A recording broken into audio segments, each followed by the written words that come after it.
This is Anime Cafe, episode 4 for the week of September 28th, 2014. Nii-chan, how do you like your coffee? I like my coffee how I like my anime.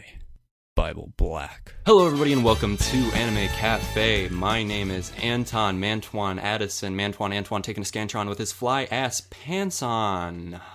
And I am joined here today by my wonderful co-host, Neener. It's better Nina. known as Nina. Nina, actually. Some of you may know me as Hythe on Tumblr or MangoSirene in the cosplay community. I'm someone who does those things. And Nina and I have known each other for quite some time. 6th grade. Yeah. In fact. 6th grade, and that makes that, what, like 11 years or something? I don't know. We're in 13th grade now? Way above 13th I don't grade. know. Oh, we went through college. We went through college, Nina. I forget that was We've gone thing. through 4 years of university. 4 plus 12 is not 13. It is 16. Okay. Math is not my strong suit. So 10 years, about a decade. We've known each other for a decade. A good decade. Yeah. Yeah. Nina has dated my best friend Yes. before, and I have dated one of Nina's roommates before. Yes. So we have spent quite enough time with each other to be comfortable enough to just poke fun at each other and just say mean, terrible We're things. bros. We're total bros. We're such bros. It's like Sosuke and Rin a little bit. Oh, please. Yes. If only I was wearing my Jagger right now. If you were in your Haru, like your desert Haru, I would push you up against a soda machine and grumpily look at you. I'd have to tell Makoto about that. Yeah, I don't know if he'd like that so Makoto, much. beat up Sosuke. And then you'd start shipping Sosuke and Makoto together again. Guilty as charged. Guilty as charged. So, Nina, what have you been up to? What have you been watching lately? Well, my summer has been nothing but anime because I've reverted to my middle school weeboo phase. And a lot of that anime has been sports related because that is kind of the thing these days. Sports anime is the thing these days. It is on everybody's to-do list, is to do the people in the sports anime and to watch the sports anime. Pretty much everyone I know is not a sports fan at all. Like, we're all the nerdy type, but suddenly my newsfeed is just people posting about basketball and swimming and cycling. And suddenly everybody started doing those things. They're like, yeah, I joined a volleyball club because Haikyuu was awesome. It's great. Right. It's like, I'm learning how to swim free because I only swim free. I only swim free. I only eat mackerel that's been cooked, like salt grilled or whatever. It's just...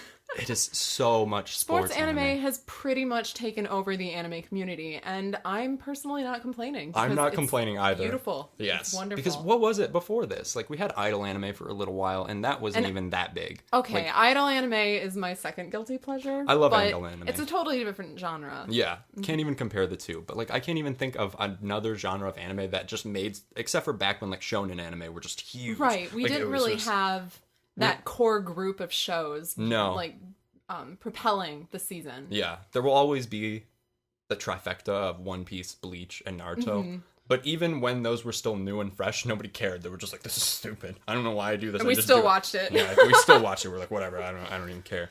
But sports anime has been around for a long time. Prince of Tennis. That was when I first moved to Novi back in 6th grade. Oh, goodness. My only friends were the Japanese kids in my class, other than like the few white children that I was friends with. And what I would have them do is read Japanese manga to me. I would look at the pictures and they would read them to me. And I remember that was my first experience with sports, like manga. There was a baseball one that they would read to me. I've never been able to find it ever again because I can't remember what it was. And Prince of Tennis. That was just it for me. I was just like, man, sports is cool. And then I stopped with the sports anime for a long time. We all went through that phase. We were like, anime is so dumb. I'm so Video over games that. are the thing. Video games are where it's at. Yeah, if I'm a cool gamer. nerd. Yeah, I'm a gamer. I'm a cool nerd. I'm a gamer. I'm not a nerd. You guys keep your Inuyasha and Naruto's. I'm gonna play some video games. Secretly, all of us were at home watching Toonami. Oh, absolutely. An Adult Swim. Absolutely. But as it so happens, once you finish that phase, you immediately regress back into Your full-on weeaboo phase. weeboo. And yes. it's great being adults who are completely obsessed with anime because it's totally shameless. Yeah, you can make a career out of this. On my last episode of the show, I actually talked about like careers in anime and stuff like that, and prop making and all of that jibber jabber. I'm like, this is There's tons actually of a lucrative opportunities. business now. There are huge companies out there hiring people our age for this kind of stuff. It's just insane. Because this nerdy culture is becoming a lot more mainstream, and we've definitely noticed that in the cosplay community. The cosplay community since like on 2011. Sci-fi and everything. It's just kind of exploded into mainstream Like culture. 2011 was the year that I really started to see like cosplay start to get real crazy. Like after 2011, whoa. Yeah, it exploded. It skyrocketed. We've got and I've been so in it much going since on. 2007, and it was a completely different world when I started from what it is now. Yeah, like when in high school to go to like a convention or whatever, my first one, I just went. I didn't even dress up, and there weren't that many people. Same. It was like really awkward. It Like was YomaCon or whatever. I was just it was like YomaCon 2007, and it was in this little, I think it was a Sheraton hotel. Yeah. And it was really dark and Dunky. like it was still fun, but yeah, it was. the panels were shoddy at best. Yes, Now you it see was like panels where uncomfortable. people are talking about like gender roles and Tokyo Ghoul and hybridization of anime, globalization of anime. Like people are like writing dissertations about this stuff. Right, I am so exactly. tempted. I was tweeting about this week actually, and I was saying that I want to go and get my master's in communications as well as my law degree, and I'm like, I should go into globalization, hybridization, and write my dissertation on anime and globalization and how it's been affected. I have spent 4 years at university and written a paper on anime at least twice a semester. Good. That's how you gotta I do just it, man. sneak it in there. Like I have to give a speech on Tuesday, and I'm talking about gender roles in anime as of late. It's That's a public fantastic. argument and advocacy course, and everybody is just going to be like, "What are you talking What about? a nerd. What a nerd. What but a loser." Oh man. But let us get back on topic, which we were somewhat on topic. we Sports are anime. managing better now. Myself and Nina have been hanging out now for 2 hours, talking to each other. We meant to start this podcast right when I got here. Yeah, we were and like, we're going to be so productive. We're going to do Did the not thing. happen. Did It's going not to be happen. great. No, story time. It was story time between Nina and complete I. story time. It was fantastic. talking But now we smack. are actually going to stay on topic. Yes. I promise. We will stay on topic and we will hit up sports anime Anime. and talk about every aspect of sports anime. Strap yourselves in, guys. We're about to enter the zone. The zone. Oh, man. Yeah, see, that was nice. Yeah, That was see, nice. I like that. Our eyes suddenly start glowing. So, see, you just mentioned Kuroko no Basket, so let's talk about that. Let's just Awesome. start off with basketball Awesome. anime.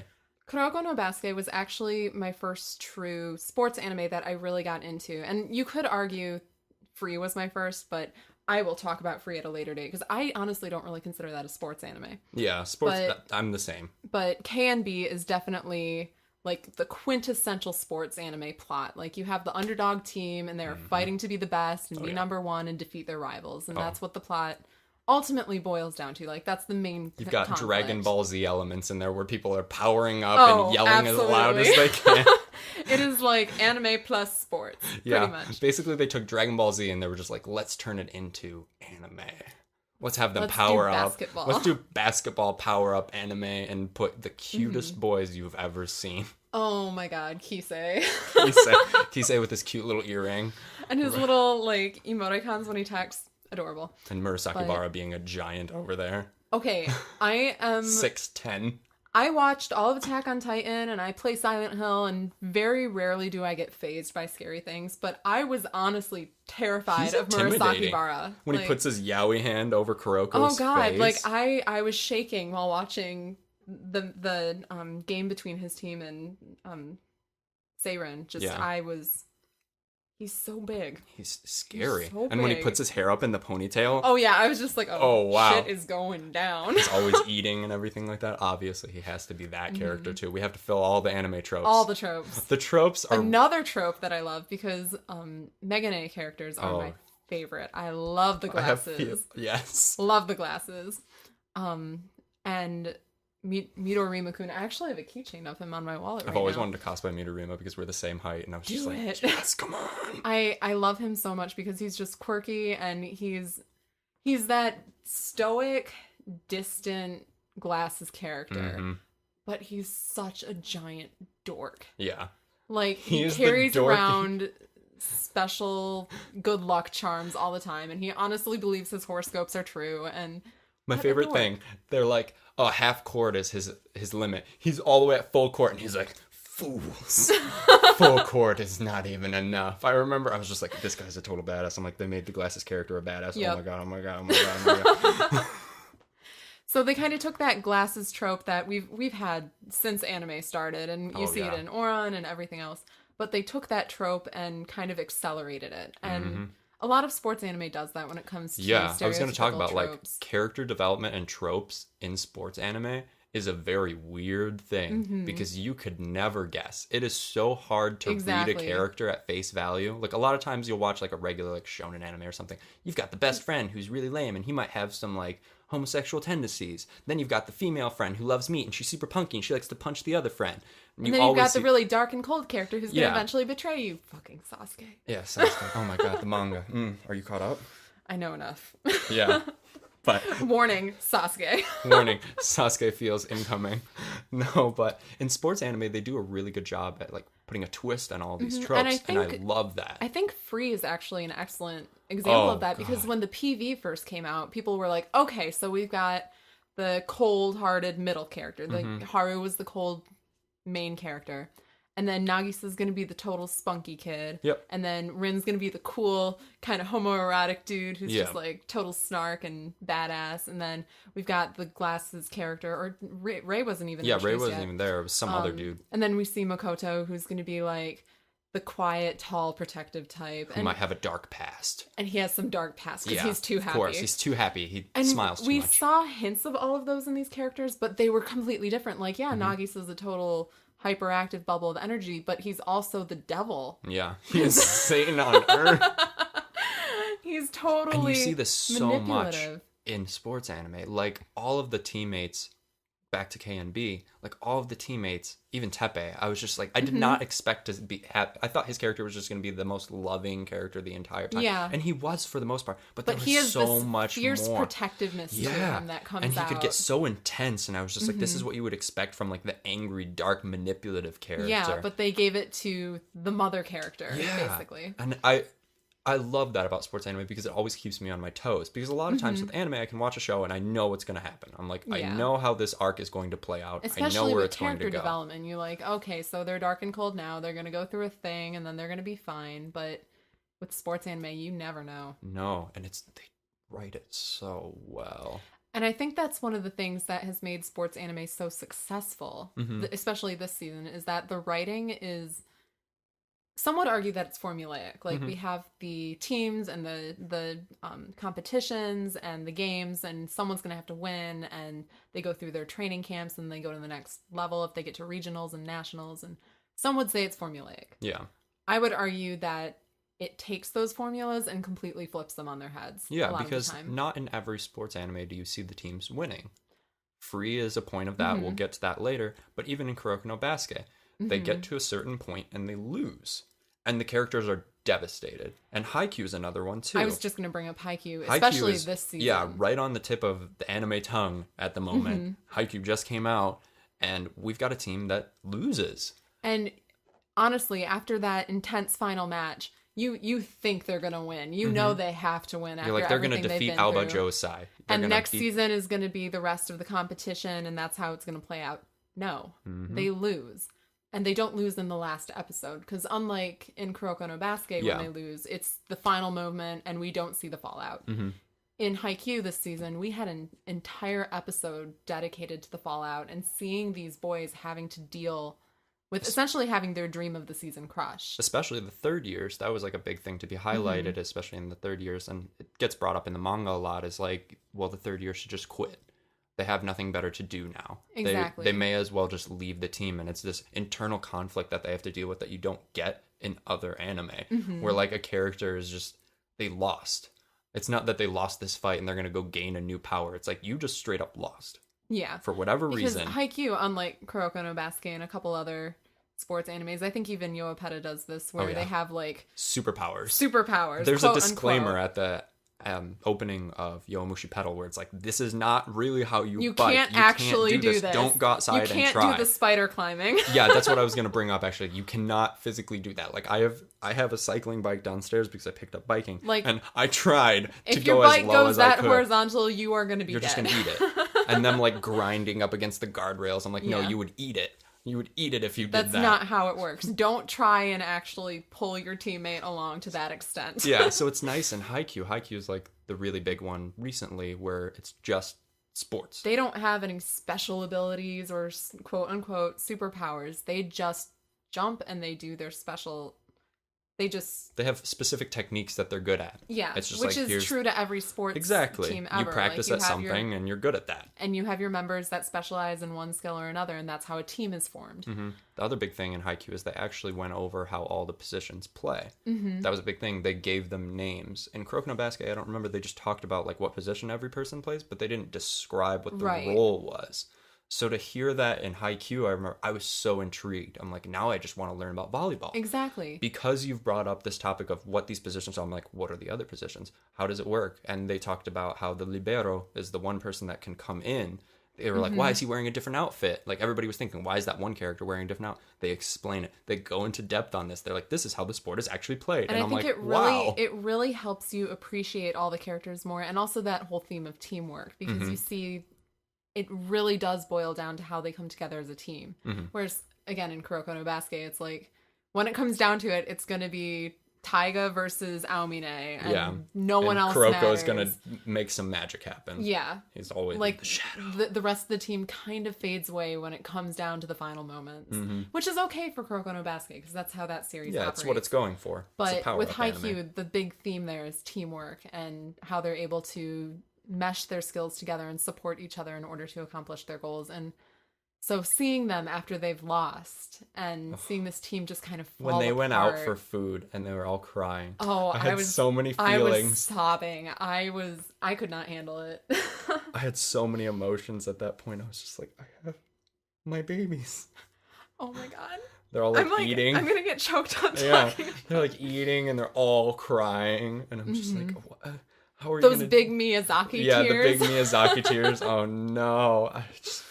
And I love to see that though. Like, I like seeing characters that have lost and to watch them bounce back and really run through the emotions, because that's what happens in real life. And because after they've had this loss, they've had this absolutely devastating defeat. Mm-hmm. They're going to come back even stronger, and I'm really looking forward to what happens in the next season. Oh, I cannot wait. It's going to be incredible. So good, because I read the manga or whatever. I started picking that up, so like I know what's going to happen. I'm just like, this is all going to be so good. See, I'm the opposite. I like to watch the show first and then read the manga, because I like to be completely taken by surprise while I'm watching the show. And I feel like then I get the bare bones. Yeah. And then I can read the manga afterwards and get all the depth that I missed. I always like seeing what they do differently between the two. Sports anime is big on that, because I started reading Kuroko before it was even coming out as an anime. Mm-hmm. And so to see like the subtle differences between the show and the manga always excited me. But there are some shows that I will not like read, like Yowamushi I've been trying to stay away from. Yeah. I'm trying to stay away from reading that. And there's a new season coming out. Exactly. And I'm so excited for that. What I love about Yowamushi is how they build the tension so well. Like, a race will last 10 episodes or something. Even though it was like 5 seconds. Right, like but Abu, that little mini arc with Abu, that lasted like 3 episodes, and there was so much emotion. Mm-hmm.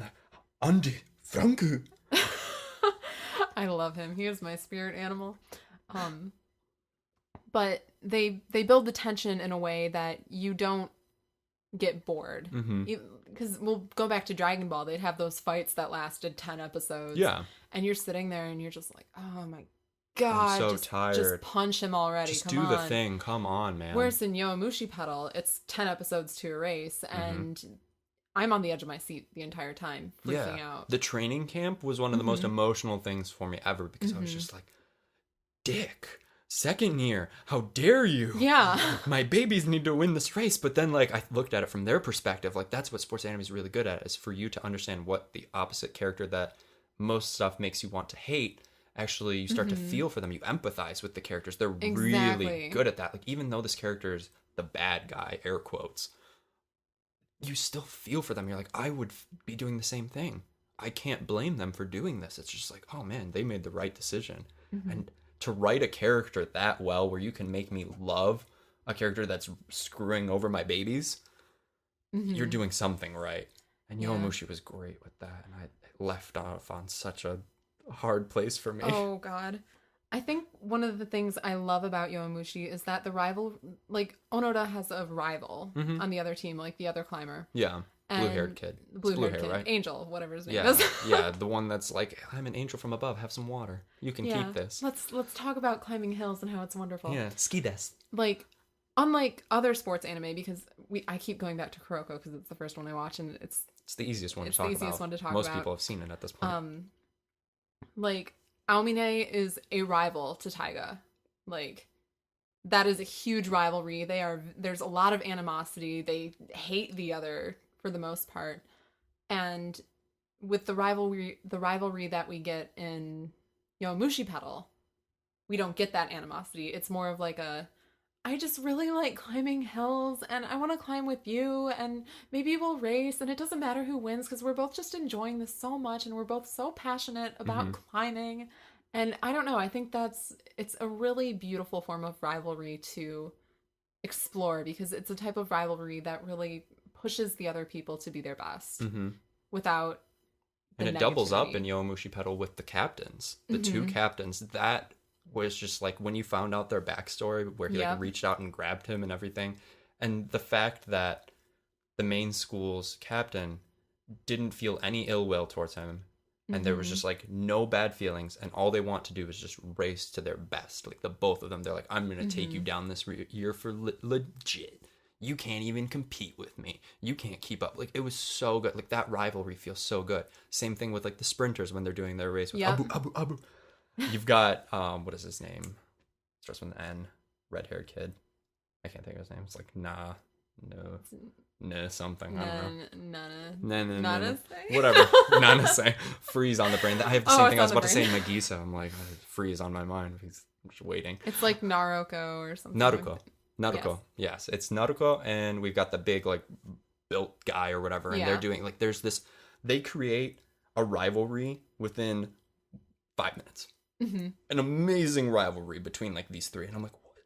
How? Usually these things take episodes, but it is just written in the perfect way where the dialogue pushes this plot forward, and you are feeling this rivalry suddenly.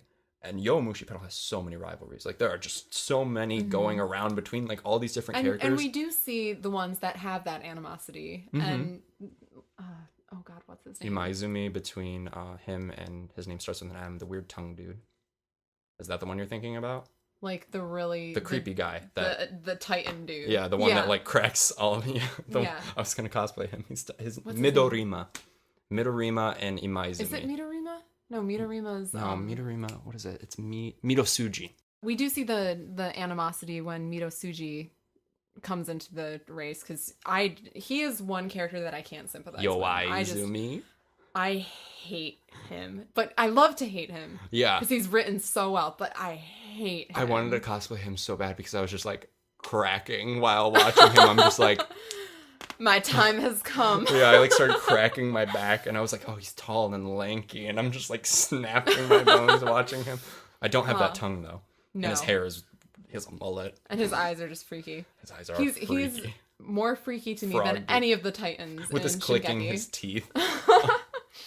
So he has a rivalry with pretty much everyone else in the race. Yeah. Even his own team that has the animosity and you can't really sympathize with it. And it's a very negative relationship. But you get every other type of rivalry across the spectrum with the other characters. And I think that's really important to show that you can compete with people. You can have rivalries, but it doesn't have to be a negative thing. Yeah.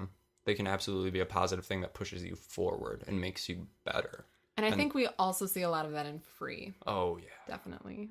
Free is so guilty. You still need to get into basketball. Baseball. Baseball anime is on my list. Which ones are you looking at? What's it called? Ace of Diamond?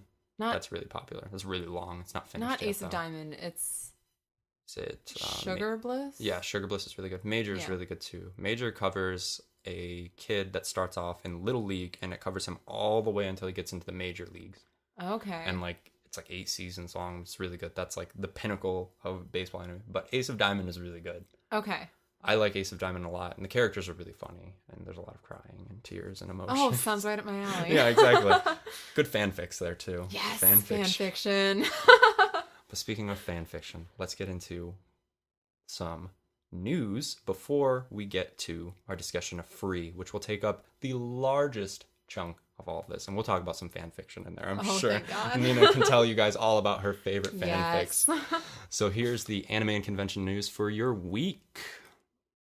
Hey everybody, it's Anton bringing you your anime and convention news for the week of September 28th. Starting off with some news from the anime side of things, the summer anime season is coming to a close, and we're seeing shows like Tokyo Ghoul, Free Eternal Summer, and Gekkan Shoujo Nozaki-kun come to a close.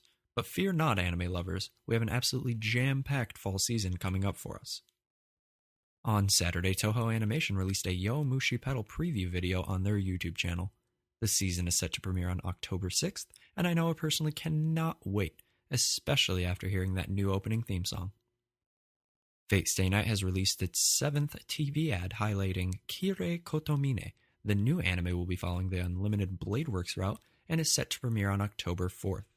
The anime will be covering 2 seasons, so look forward to awesome mythical battles coming your way this fall and winter.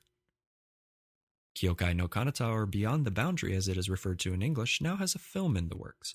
This past Thursday, a short trailer was released by Kyoto Animation. It is said that the anime movie will be released spring 2015, but not much else has been released. We'll definitely be keeping our eyes and ears peeled for more information about this one. As Free Eternal Summer comes to a close, a new odd chrysalis cracked open and a beautiful sight emerged. A free-inspired Butterfly Ray adaptation of Flappy Bird was released this week. Now you can watch a beautiful butterfly fly past Ray's beautiful Megane muscles as you cry over the swimmer boy feels. As I continue to lose my voice, let's move on to some convention news. Anime Weekend Atlanta took place this weekend, and from all the Twitter posts I saw, it seemed like everybody had a great time. Some anime-related news actually came out of the con, and Aniplex made the announcement for Silver Spoon Season 2 and Sword Art Online Extra Edition pre-orders. Watching Darlene Danny-chan and Sailor B on Twitter over the course of the weekend was actually really entertaining, and the Crunchyroll stream is always a hoot at these kinds of conventions. Unplugged Expo also took place this weekend, and there are already a bunch of absolutely amazing pictures getting posted from it. Unplugged Expo is an event for all things geek culture, and it takes place in Toronto, Canada, for any of you confused non-Canadian folks. How's she go, eh? In addition to awesome cosplay at Unplugged Expo, Sailor Moon Reflections was launched. If you don't know what that is, it's a collection of memoirs from the first voice director for the DIC version of Sailor Moon. That's it for your anime and convention news for the week of September 28th, 2014. We'll be back with the show in just a moment. And we're back to the most important part of this entire episode. Free eternal suffering. Yeah, I was about to say eternal suffering. I'm like, don't even say eternal Nope. summer. It is not the eternal summer. Oh my goodness. What a season. Just What a season. like the first season was excellent. I loved it. It quickly became one of my top 5 favorite shows ever. But this season I did not expect it. There were so many more emotions. Like when you sit down and you're watching Free for the first time, you're like, this is gonna be cute, it's gonna be fun, it's a show about swimming boys and they're all really pretty and oh, it'll just be a great time. And then you hit season 2 and everything is tears. Yeah. So let's go over a little bit of an overview of what happened this season in Free. So we're introduced to the characters. It's the final year for Rin, Makoto, and Haru. As well as a couple new characters. Yes. Mainly Sosuke, who is Rin's childhood friend. Yes, who we are introduced to. We also have the passing of Sagebro as the coolest captain ever, who passes the torch down to Rin. Who takes over as captain at Samizuka. Yeah, and all hell breaks loose. Oh, They go God. on to do swimming competitions, and everybody's emotions run wild. We go through a thing where they think Rei is going to quit the team. Nagisa runs away from home. And he may have to quit the team because his grades aren't good enough. Sosuke has some injury that he won't talk about. We all thought he might have like heart problems and he's going to die. Then we've got Haru, who's like emotionally compromised. He doesn't know what to do with his life. Everybody's pushing him to do these things. And then meanwhile, Makoto is completely distracted because he wants what's best for everyone around him and doesn't really know what he wants for himself. And it just all kind of builds on each other and becomes this huge convoluted bucket of emotion. We even get Kiss Me, one of the Oh cutest yes, characters we're ever. also introduced to Kisame, who that wasn't a mispronunciation. That is his actual name. I loved the ending episode where they were talking. Kiss me. You're saying this poorly, Ray, because they were making fun of the perfect body. Perfect body. Perfect body. Your English is terrible. But so we're introduced to Kisame, who is an old childhood friend of Makoto and Haru that they went to school with, and we meet him through his younger brother, who is being taught swimming by Makoto when he is teaching at the new Iwatobi Swim Club. Which comes back into play in the final episode, Oh, where they talk about all of that. All of that. But, oh man, where to even begin with Free? I don't know. There's so many feelings about it. But I think, as we mentioned, I really don't consider Free to be a sports anime. Yeah. It takes place with it. Hold on a sec. Let me get my thoughts in order. The best way to say it is that it takes place in a sports setting, but it is more of almost slice of life. Especially this season. I think season 1 was more, it followed the typical sports anime build and development, and we had the rivalries and the swimming meets and trying to beat the other team. And there was a large focus on every character's personal life in this season. This season boiled down to personal life. Yeah. Definitely. We've got 2 characters from one team about to graduate, 2 characters from another team that are about to graduate, 2 younger characters who are trying to recruit for the team still so that they can have the team stay around. Having to take on the mantle of senpai. Yeah. Suddenly they're the senpai. And suddenly you have to deal with school and sports, which is a real issue in real life. I thought they portrayed that really well. Where like that struggle of, am I going to continue this sport for the rest of my life? Can I make a career out of this? Or do I need to be more realistic? And that's why I totally agree with you in saying that it is as far from sports anime as it gets. It's a slice of life, sort of, that takes place in sports setting. I wouldn't even know what to describe it as. It has its own genre. Swimming as a backdrop and a metaphor. Yeah. But ultimately, this season was really not about swimming, no matter how many times they mentioned it. And Yeah, how and it many wasn't times about they were in the winning water. or anything. What it boiled down to was a group of friends struggling with the balance of their dreams and what they want out of their future, and having to figure out how their friendships fit in with all of that, and realize that friendship is one of those constants in life. When you really are friends with someone, they'll be with you no matter where you are, whether that's Australia or Tokyo or traveling the world to become a professional swimmer. I thought that was so cute in the final episode where they said that, like, basically you said it verbatim what they said is that even though this is like the last time or whatever, we're still going to be in our hearts together and we'll never be separate and all of this yada yada yada. Like, it was just, it's so the entire season focused on that bond of friendship, and they it's highlighted, so important. Yeah, and they highlighted this major point that a lot of people run into, which is following your dream and realizing what your dream is. And I don't think a lot of anime do that because everybody has it figured out. It's the same thing with television. Everybody has everything figured out. They know what they plan on doing. They all know what they want. When we start Naruto, we know what his dream is. He wants to be Hokage. I'm going to be the Hokage, believe it. Yeah. And with Attack on Titan, we know what... I'm going to kill all the Titans, believe it. As I have a giant Attack on Titan thing right behind you. Me. And then idol anime, even. It's always like, we want to become the best idols, and we want to make people smile and bring joy and happiness, and that's their goal. That's their dream. We're going to be the best idols, believe it. Date bio. But in this episode, in this season of Free, it was the complete opposite. Haru, our main character, had no idea what he wanted to do. And everyone else was talking about their dreams and their futures, and they seemed to have a clear set idea of what they wanted, but he had no goals. And he's getting pushed into doing something that he's not sure he wants to do. Everybody keeps talking to him and saying, Haru, why don't you go do sport or like continue swimming and everything? Swimming, Haru. You're so good at it. It's what you're good at it. And he's like, it's almost one of those things where if he would have came to that conclusion on his own, which he ends up doing towards the end with the aid of his friends, specifically Rin, but it was all of that pressure, and you feel that in high school. Like, I remember feeling that in high school, being pushed to like follow a certain career path. You have to do something that makes a lot of money. I think we all experience that in high school, and even if you're going into an artistic field, you feel that pressure of like, is this really what I want? I'm good at this art thing. Like, I'll use myself as an example because I went to a fashion program and majored in fashion because I like to sew. And the entire time I was applying to colleges, I kept thinking like, yeah, I'm good at this. Yeah, I enjoy this. But do I really want to do this for the rest of my life? Is this really my dream? Yeah. And especially in the American school system, we feel a lot of pressure of like, choose your major right when school starts and follow that for the next 4 years. Because if you don't, you're screwed. Exactly. I'm graduating at a semester late because I switched my major.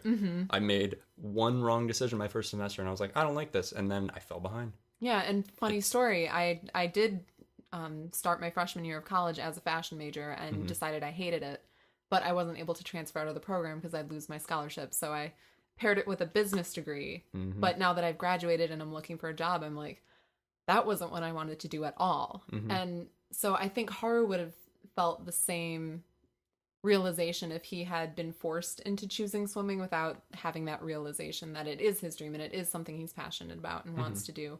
But if he had just done it because other people told him to, because he's good at it, I think the ultimate outcome would have been a lot different. Oh, yeah, absolutely. And one thing I'm going to highlight, because we're talking about dreams and Haru specifically, was the Sydney trip. Yes. The Australia trip. I don't know if they were specifically in Sydney. I think they were. Mm-hmm. But that was so well done. The way that they, like... It was perfect. Did that. It was just... It was exactly what Haru needed. And that's what a lot of people at that age need, is sometimes you need to take yourself out of the situation that you're currently in, get away from the people that you're around, take a little bit of time to yourself. Even though he was with Rin, like most of the time, they weren't talking. It was a lot of like Rin leading him to these things and being like, you sit here and experience this. Like, look at this ocean. I'm going to be over here because doing my he went thing, through it too. That was the big thing. Like, we get a little bit more information about what happened to Rin while he was in Australia and what he fell into. For the most part, Rin knew exactly what Haru was struggling with and knew exactly what he would need in order to have the epiphany. And ultimately. Rin was on his own. Like, he was in a new country, didn't speak English very well. He was just like, my name girl. Hotter than hell. Yeah. Iconic. Yeah. Iconic. My name girl, but really boy. I got such bad secondhand embarrassment for him during those scenes, not because of his English, but just because you could see him trying so hard to connect with these other kids and telling them what's important to him, especially the cherry tree, and trying to convey that importance to them, but they just didn't get it. And you see him struggling with that, trying to relate to them, and my heart just went out for him. Oh yeah, no, it was just so perfect, and I loved that they saved it until the end to go back into what happened to Ren and introduce the family that he stayed with, who were amazing. Kyo Annie did such a wonderful job with all of the Australian people, because they looked so Australian, especially Lori. Like, you look at her and you don't think, oh, she's just some white person. You look at her and you're like, she is Australian. And then you've got two actual Australian swimmers towards the end of the episode that were looking banging. People were just like, I want a spin-off series about those boys. Oh yeah, no. And then we had David Tennant looking guy on Samezuka suddenly this season. Yeah. People were like, where did he come from? Who's this David Tennant looking guy? He's got some cool hair.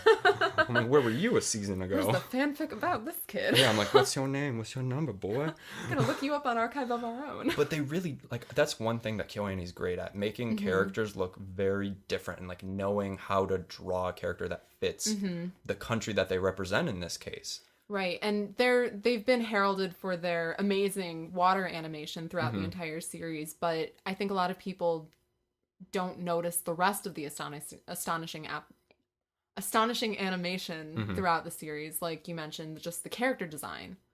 And there's little things like hair movements and just, especially movements, the body. Yeah, the body motions was so well done. Like, I'm a sucker for character design and like body movements and stuff. I love like the outside stuff and like all of the backdrops and everything and the water animation. It's great, but like I love the way these characters are drawn and everything that they do looks so fluid. Momo was like, whenever I would watch those scenes of him running in and like making all these weird movements, it was always so smooth and it looked so good. And he was always so funny with like, they just drew it so well because I could imagine him in real life. He almost reminds me of like a Logan that's more spastic.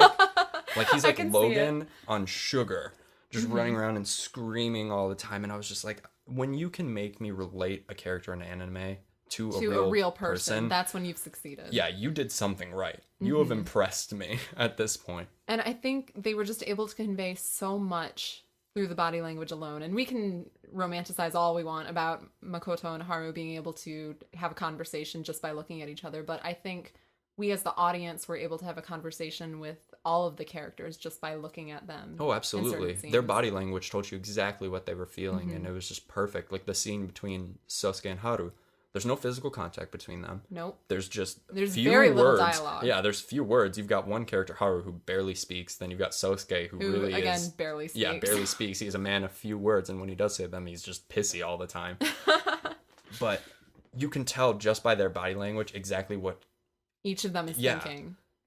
there are no guesses there on what they're feeling, what their emotions are. And I loved that scene. That was such a good way to introduce this character that you've only seen interact with Rin and be all funny. And suddenly you see this turn, like his face just completely different side of him. Yeah, and he intimidates Haru. And I was like, yo, I don't know how I feel about this. Yeah. I ended up cosplaying as him, but at first, like, I had reservations. I was a like, lot don't of people be a had dick. those reservations. They did not like Sosuke. Yeah, I as was soon like, as he do went up not to be Haru. mean. I was like, don't do that. Being on Tumblr, I get a very visceral impression of the fandom. And as soon as that happened, everyone kind of turned on Sosuke. Yeah, because at first everyone was like, oh, cute dark hair boy with light eyes. Oh, he has a past with Rin. That's wonderful. Yeah, this he's is really great. tall. He's even taller than Makoto. It's canon. Perfect. And then Suddenly, he goes after their baby. yeah, And everybody snapped on him. And then next episode, he might be injured. Everybody's like, oh my god, I don't want him to die. I didn't ask for this. I didn't ask for this. But there was still a lot of animosity towards him that really didn't resolve itself until we got the big reveal of his shoulder being injured and him explaining the situation to Rin. Yeah, that scene where he's in the bathroom, in the shower, crying or whatever, holding his shoulder. I lost it there because this was already after Otacon when I had cosplayed him, and nobody really knew what was wrong with him. So like in a lot of the photos, I would like hold my shoulder to be funny or whatever. Like people would be like, "You're gonna make me cry! Stop doing that!" or whatever. Yeah. So I throw up the deuces. But when you see him there, you realize just how bad it is, and you find out that it's not like a heart condition. It's not anything, because that's what everybody was thinking. I Yeah, remember and there it's was not a even huge just like a post. temporary injury or something Yeah. that'll go away. He didn't just strain a muscle. Yeah, then he It's- starts talking about how he even got it, where he Yeah. just wanted to push himself. He could see himself falling behind. And there's a parallel between him and Rin, where Rin had the same thing. He hit a wall, and he kept pushing going. himself. And you've got one character who ends up just, screw it, I'm coming back. I'll start over fresh. You've got another Yeah. character who just keeps trying to bash himself into the wall, and he injures himself doing it. And it was just, I loved the way they wrote his plot, like him going and getting physical therapy and all of that stuff, and like being caught there by Kisame, and Kisame, like they made him actually somewhat important. Like you thought this character was gonna be a one shot, Just in and out. yeah, because he's from the light novels or whatever when they talk about them when they were kids. Right. So now you've got this character actually being somewhat important. And you're making the audience feel so many emotions for Sosuke because you're like, this happens. Like, that's a major thing that happens in sports and a lot of It things. happens all the time. How many headlines do we see a week of so-and-so just got injured on the field, so-and-so just broke his ankle and he's out for the season? Yeah, they can't participate anymore. And it's just, And we as just citizens not on the team or even friends with these athletes, we see that and we're like, oh, that sucks. Poor them. And we move on. But we don't see them dealing with that. And for someone who has built their entire life around a sport and their abilities to participate in that sport, to have that suddenly yanked out from under them, it is terrifying. And we saw that with Sosuke. yeah, he even felt the need to lie to Rin and say, like, I've been scouted. I don't need to worry about anything. And after the big reveal and everything, Rin comes to him. This is before the final episode. He's like, what do you plan on doing? He's like, oh, I don't know. I think I'll go work at, like, my parents' shop. But he still seemed like content because he let it out. He got to do what he wanted to do. He got to swim with his friends. Like he had a accomplished resolution. his dream. Yeah, he had the resolution, but not the resolution that everybody wanted because we don't know what he's doing anymore. No. Episode 13, we see him standing out by the water. I am a fan of Future Fish. Yeah. So I'd like to think that he's gone off to Police Academy. Yeah. I too would like to pretend that he went off to do that because you get those little glimpses, speaking of the final episode, of like what everybody's up to, and it's just like, oh, this is so awesome. And then you see Sosuke standing out in front of like an open body of water at what looks to be like a bay or a barge or something. And you're like, what are you gonna do? Like, we don't know. I want to know We what don't you're know. gonna do. And there's actually an OVA coming out Yes. on the DVDs, and I think we'll get that answer. I have a feeling in that we're that gonna OVA, get that answer. and that they purposefully left it ambiguous at the end of the final episode because they want to go into it more. yeah, like he might go into something similar to Makoto, who is revealed to have decided that he wants to teach swimming, and potentially maybe he'll be like a coach. Which I think we all could agree was perfect after we saw him working with the kids at the Yeah, swim club. exactly. They made those little children super important in the 13th episode. They were important before, but they brought it back. And I love it when a story can do that. They don't introduce material that's just worthless and you never hear about it again. For them to, final episode, bring it back to where we were before, I was just like, bless you. This is a show that has incredibly strong continuity, and as a writer myself, that's something that's very important to me with television shows. And We don't get this a lot with American TV, which is one of the reasons why I love anime so much. Oh, yeah. They are very good about it. And Free especially. Just there were things that were brought up momentarily in the first season that had no impact on the plot, but then they came back. Nagisa transferring schools or whatever. Exactly. That was a big thing.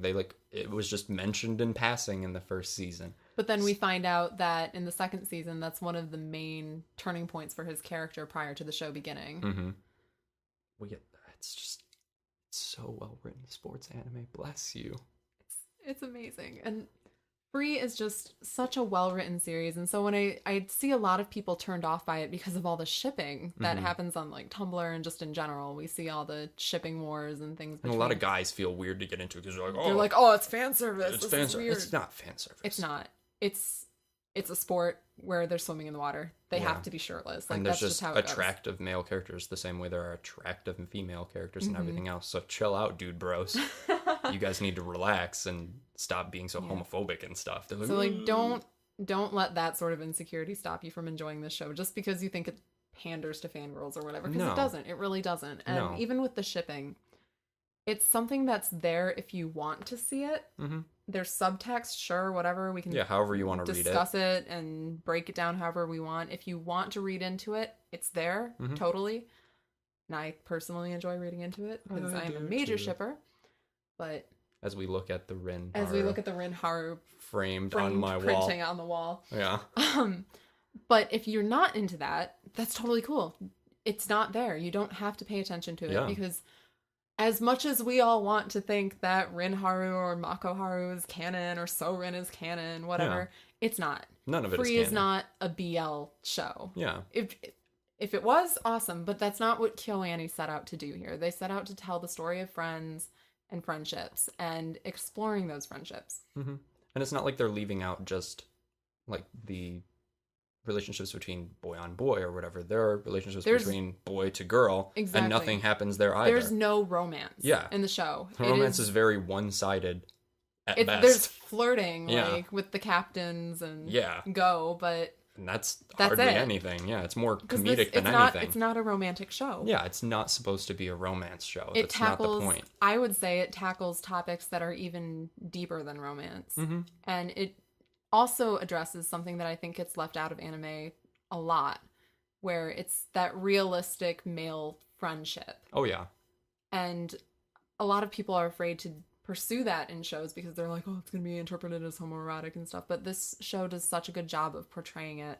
And so if you want to interpret it as shipping, sure, absolutely, go ahead, be my guest. I'll be right there with you. But if you don't want to... It feels like a bromance if you're not looking for something like that. Exactly. Like if you're not looking for the fanfic, like fan servicey boy on boy action, and you just looked at the show from like a different perspective, it would just seem like a bromance. Because I'm friends with a lot of guys, and I can say that we do some stuff that they do. Like I've almost like kissed some of my friends or whatever. It's just like things get a lot weirder. Happen. Yeah, things get a lot weirder in real life than this show does. All they do is look at each other funny and like. Exactly. When you're really close with someone and you have that sort of friendship, like all holds are off. Yeah, things happen. 2 weeks ago I was at FAP and I've got Michael, Fuzzy, Garrett, and myself in one bed. It is hardly considered a queen. They said it was a queen. It was not a queen. No. And all three of us were in the bed. Garrett is spooning Michael with his butt touching my butt because I'm trying to roll away from them. Nobody says a word. We laugh about it in the morning. Nobody complains. What? If somebody made an anime about that, there's going to be people that are like, there's some shipping going on there. Those two are totally of course, together. Rin and Haru sharing about it in Australia. Everyone was like, oh, yep, Rin Haru's canon. Yeah, they did it last totally. night. Yeah, of course, the pillow in between them was screaming that they did it last night or whatever. The divide in the blanket. Of course, sure, yes. It's just, if you want to read into it, you can read into it. If you don't want to read into it, it's not there. Yeah, it just looks like emotions between friends. And I think if you are letting something like that stop you from enjoying the show, you're missing out. Absolutely. On the flip side of that, I also think if you are completely submerging yourself in only the shipping, you're also missing out on a lot. Because back to the Australia episode, as soon as it happened, good lord, the shipping wars on Tumblr. People were freaking horrible. Out. They were like the boyfriends are at home. The Rin Haru shippers and the Sorin shippers and the Rin Haru shippers, the Mako Haru shippers. They were all just going at each other. And in the process of it, they were completely losing sight of the characters because a lot of the anti-Rin Haru shippers were arguing, like, why would Rin be the one to show Haru his dream? That doesn't make sense. Why would he only realize it with Rin? That's so out of character. And I'm like, I'm sitting there thinking, have you even watched this season? Yeah, did you forget the episode where they were both children and stuff? Like, Exactly. have you forgot all of that? All of the building that's happened with Haru's character throughout each episode. Like, every single character has been influencing in some way. Not just Rin, not just some pool in Australia, but every single one of his friends has impacted this realization. Mm-hmm. Rin was just kind of the one who pulled the trigger. Yeah, you've got Makoto who gets the brunt of, like, the worst reaction ever from Haru, where he, like, screams at him and he tells him off and he says horrible things to him. Mm-hmm. You've got Rei and Nagisa trying to do things in their own way, you know, and try and push him forward, but it's just... Kind of explaining to him, Yeah. like, it's okay if you don't have a dream. You just need to... Yeah, like, and it'll come to they're you. so proud of him. Like, when this is right before the, like, Makoto thing happens, they're, like, telling him, like, you are the best swimmer we know. Like, you should keep doing this. We just want you to be happy. We're not trying to and- push you. We just want you to be happy. It's what makes you happy, and you're really good at it. Mm-hmm. And then you see Makoto get the brunt of it, and then you see... And I would actually argue that Makoto is the one who ultimately affected this change in Haru, because Mm-hmm. as soon as that conflict happened, as soon as we saw them go off on each other for the first time ever, Mm-hmm. they had never fought before this. Some arm grabbing. As soon as that happens, Haru completely changes. He becomes even more sullen and quiet, and you see him actually acknowledging this thing that he's been running away from the whole time. Yeah. And then Rin is the one to kind of give him that final push to come out of the tunnel that he's finally trying to fight his way out of. Yeah, and like we mentioned before, that final push is hardly any talking. It's Right. just taking Haru to different places and letting him experience things the way that Make he did. him realize that there's so much more out there Mm-hmm. than a little pool in Iwatobi. Because a lot of times when you're in a situation like that where you're lost, and like I had recently, like a little thing where I didn't know what I wanted to do. I was like, what do I want to do? Like, I'm working at this law firm. It's not for me. I still want to go into the legal field, but I like this other stuff. I used to do all of these hobbies. I dropped all my hobbies when I was 18 to focus on school. And I just decided, like, I need to follow my dreams and like pack that up. But it took a lot of time where like I just had to lose it at first, then take some time to myself and see everything for myself and be like, oh. And that happens so often in real life. Like, I think a lot of us get scared of trying new things and following those dreams. Like, we may have them, but we're scared of doing it. because people tell you it's unrealistic. Exactly. And you also just think of all the things that can go wrong, and you start convincing yourself it would just be easier if things didn't change. If you just stayed where you were, where it's nice and comfortable and you know everything.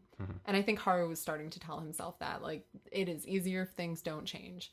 Nothing should change. I don't want it to change because I like how things are now, and I'm scared of what's to come. And we even get that female character where she like is the embodiment of those emotions, where she says, I wish I could stay what is she, a second year forever, because she's like, we're going to graduate next year and I wish I could stay a second year forever. And that was this one little snippet thing that they showed. But it was a perfect like showing of what Haru was really feeling, because he doesn't talk much. So they had another character almost say it. Like, it was very subtle. And then you can see the parallels. Yeah, between it was them. super subtle, but stuff like that, oh man, I'm a sucker for writing like that. I'm like, when you can have a subtlety like that, because a lot of people didn't pick up on it. There's just this one girl that's Go's friend that just says, I wish I could stay a second year forever. It's so sad, blah, blah, blah. But just her body language, getting back to that, like she's standing next to that window. Like, I vividly remember the scene because it hit me so hard. I was like, oh my God, I remember those feelings. I know how she feels. You just want to stay there forever. Even in college, instead of high school, because college is what I most recently experienced, there's those couple months right before graduation where you are faced with the prospect of the world out in front of you and your adult life, and you no longer have the routine of going to classes and doing homework and waking up every day, following a routine. And it's terrifying. And you find yourself thinking, like, yes, you're excited to be done, but you don't want it to be over. Absolutely. You are not ready for it. You're not ready for graduation. No. And I could see that happening with every single one of these characters that were facing graduation. Yeah, and it comes to a head in the 13th episode, even with Nagisa. Like, he's living in this own little world where he's just like, next year we'll do even better. We'll get to swim together and blah, blah, blah, blah, blah. He's just still in denial Yeah, about he's it. so in denial, and Rei is the one that has to bring it back to, like, the real world and say, there is no next year. This is it. This is it. And they both lose it. Oh, God. Watching them cry was so And Mama hard. Makoto comes out. Oh. Babies come to me. It's okay, friends. Oh, man. We'll be in your hearts forever. We're going to start And- crying in here. Yeah, we're both tearing up right now. I'm like sitting here. I'm just like, keep moving. I'm just Oh, like, man. oh God. I have so many feelings for these little boys. So speaking of them crying and everything like that, we've got Makoto, like I just said, the mama who comes in there and he sort of diffuses the situation and he says, it's not over. There's still tomorrow. And then we go into the final race where it is their last race together as a team. And I'd argue that it's one of the most beautiful sequences in the entire show, or honestly, any anime I've ever seen. Oh, yeah. It's astonishing. Just KyoAni pulled Beautiful. out all the stops for that Swimming animation. with those animals. And that scene of Makoto swimming with the dolphin and kicking his legs up towards the surface as the water fills with light, just beautiful. Then you've got Nagisa coming out and he's swimming with the killer whale to represent Makoto. Then finally you get Rei, who's swimming now with all the the rock penguins. hopper penguins. Yeah, that was so cute. I loved that they had like a bunch of penguins, not just one. I was like, nice. And then finally, we see Haru and we see the butterflies for a moment, and I think that's very important that they included them because they easily could have not. They could have just had the others appear and be done with it. But the friendship between Haru and Rei, I think, gets kind of shafted by a lot of fans. They don't really pay any attention to it because it's not really a big ship or anything, so the fandom doesn't really generate a lot of content. there's a lot of respect between those two characters. Like Rei uses the honorific senpai hardcore. You will never hear him say Haru or just Never. Haruka.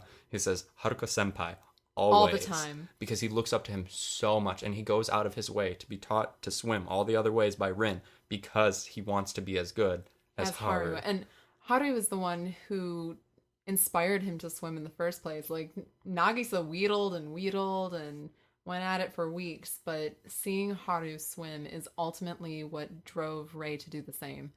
And there's just so much mutual respect between that because Haru's also seen how he's brought the team together, how he filled in that missing space, not just another body for the relay, but that missing space in their group of friends, and turned it into something new. He added an entirely new dynamic that they were lacking. And I think Haru is very grateful for that.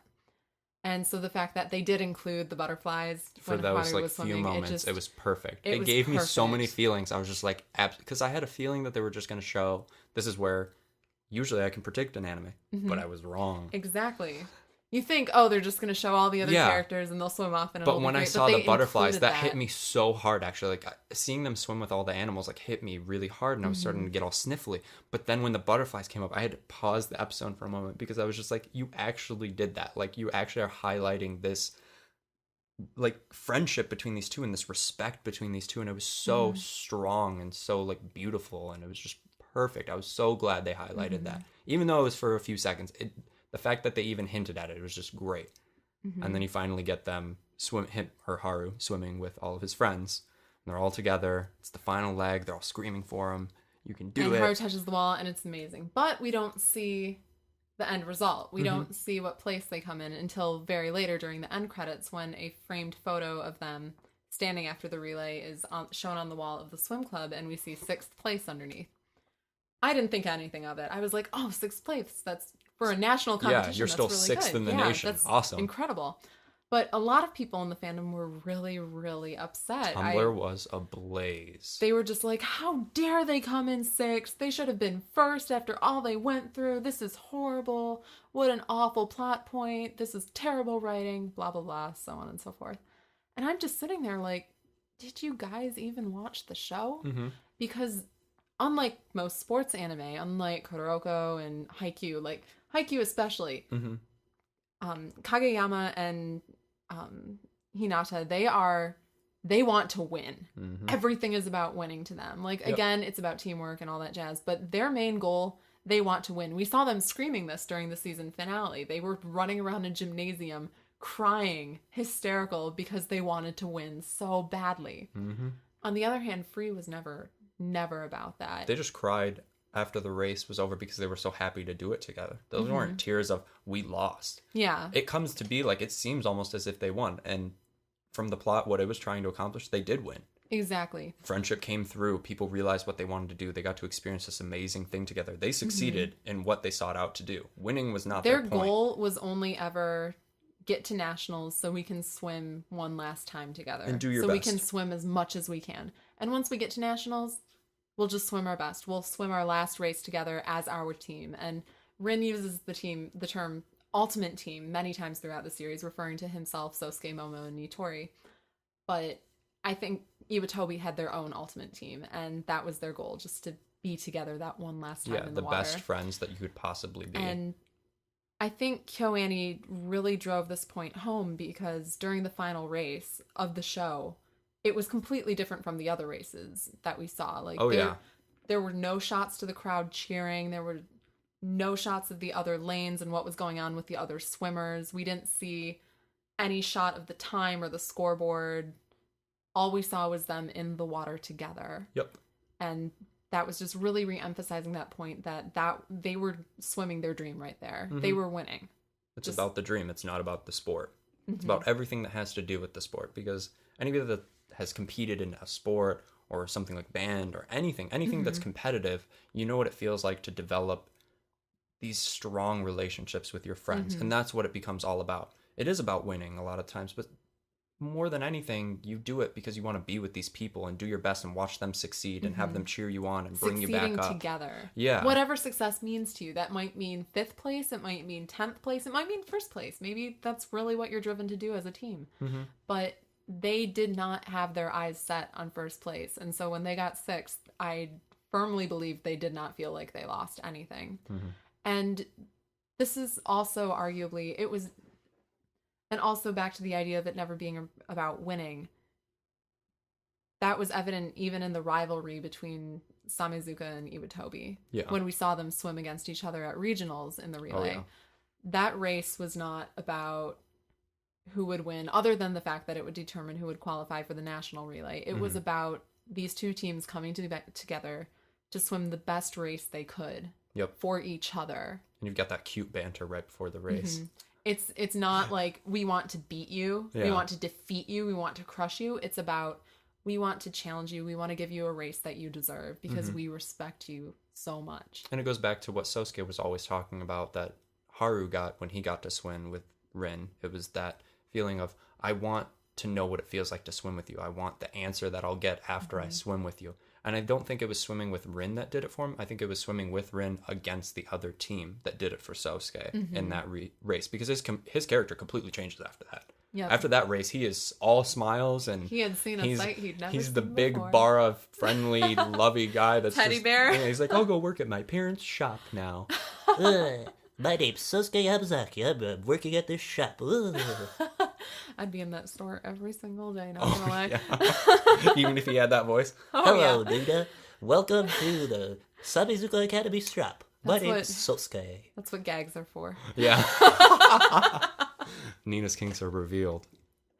When you read as People much fan fiction as I do. Weird stuff. They already do. But seriously, the amount of fan fiction I read, you'd be surprised. Especially with free fan fiction. As I mentioned, I am a huge shipper, but I'm a multi-shipper, which is wonderful because a lot of my friends will ship one specific thing and they don't really explore the other ships. But me, I like to sample as much of the buffet as possible. As do I. I like to get as much reading done as humanly possible. Like Makoharu, Rinharu, Soren. So Mako. Makorin is life. Makorin is a good ship. And Marinka, OT3. That is the thing of religions. Oh, no. Yes. And then you can't touch Rei and Nagisa. No. Those two I am a multi-shipper, but Regisa is the one thing I will not touch. I will not mess with them. We have seen too many see you next water time images or whatever of them cuddling and stuff and being cute together. Like, I'll pair all the other ones together in whatever combination I can think of, but Regisa is the one that I just I like it off in its own little world of happiness and adorable dorkiness. And to bring up like a character that we haven't even touched on is Nitori. Oh, Nitori. I love him so much. So important this season, actually. There's so much that happens with him from beginning to end as far as transitions that he goes through. And I feel like a lot of people completely forgot about him this season. Oh, because absolutely. there was so much else going on, which is understandable. Totally. But, I mean, he's been vital to all these characters since the first season. Like, yes, Rin connected with his old team, and that's what brought him out of his funk and like helped him get back to where he was. But Nitori was there from the start. Yeah, he was always there. And Nitori was the one that kind of helped him make that transition back into Japanese culture from Australia and finding himself back in his hometown and reminding him what his place is. Yeah, and Rin world. does for Nitori in the sense that he makes him want to push himself even harder and go further and take swimming more seriously and really focus in on this and just believe in himself, because you almost see him beat himself up a little bit in the first season. Yeah, and even he's the beginning there, of the and second swimming season. is the thing he does. Yeah. But he's not very good at it, so he's not going to try as hard. But he just wants to be with his friends. And I loved seeing his interactions with Sosuke. Those were very important, like the stairs scene where he walks down the stairs, and then later you see Sosuke actually giving him advice on how to swim and not to push himself too hard, Because so that he doesn't want hurt the same himself. thing to happen to Yup. Nitori that happened to him. Exactly, and I'm just like, oh man, and so many people just glossed over it. I'm like, this is so Like, important. Nitori is so important, and people don't care about him, and it's so frustrating. And he's such a sweet character, and I love the parallel of how Momo is almost him in the first season, like the way he's treated in this season is how he treated Rin in the first season. Rin senpai, and then this season you got Nitori senpai. And Nitori's just like, oh, was that really me? Yeah, Momo takes that place. I also love how Nitori is so resistant to Nagisa, because you see every Yes. other character kind of falls for Nagisa's charm. I think even Sosuke smiles at him at one point. Yeah, he when does. he's In the at his last antics. episode, he smiles at him when he's waving all crazily Yeah, and at Sosuke's him. just like, oh, that big dweeb. Yeah, this loser. Like, everyone else gives in to Nagisa and lets him have his nicknames and all that jazz. But Nitori is just so resistant. He will not give an inch, no matter how hard Nagisa pushes. And I think that's a really interesting comparison, because you'd think, oh, you know, they're both the tiny little kids on the team. Maybe they'll get along and like form a dastardly duo together, yeah, but the they don't. dastardly duo Nitori's showed just us like keeping him at arm's length, like, do when not they were come near me. changing in the changing room or whatever. That was one of the funniest things ever. He's like running around in there acting all goofy. He's like, this is not appropriate.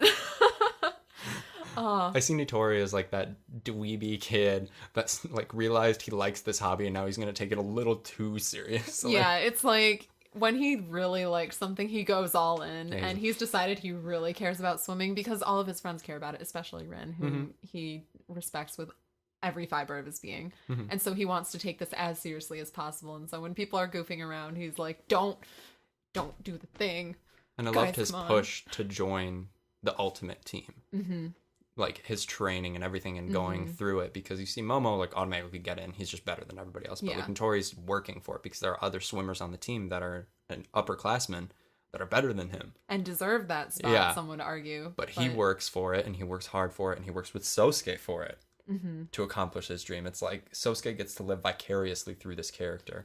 And you see it with Momo again. Nitori is just really important because arguably all the other characters, they kind of have that natural gift for swimming. Like, they Yeah. work extremely hard and train, but I mean, athletes on that level are kind of born with that Yeah. extra. You have to have like the right talent. body Like type that and spark everything. for it. Yeah, you're just born to do this. And so we see them just being amazing at swimming, but then on the sidelines, but then in comparison, we have Nitori, who really has to work to get to that level. He has to push himself to the very edge in order to get to them. And he's a perfect parallel to Ray, because Ray has to push himself so hard, and Ray's a new swimmer.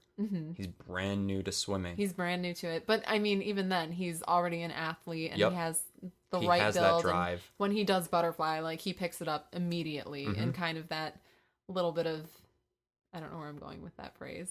That little bit of the spunk that he's got when he swims with the glasses falling off, and he's still doing a good job. Yeah, like, he picks it up, and he's a natural at butterfly. But Nitori, he knows the strokes, he knows the theory, but he still has to work so hard. And so getting that character in a sports anime is really, really one of the wonderful things that Free included, because it's something that's easily forgotten about in others. Oh, yeah.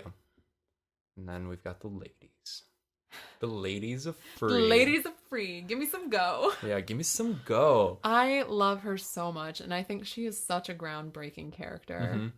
She is a very, like, even though she's obsessed with like men and like men's bodies and everything like she that. does it in a way that is so natural and relatable, because I know myself and all of my other female friends, we get really excited about hot guys, and we do so very shamelessly. Like, Yeah.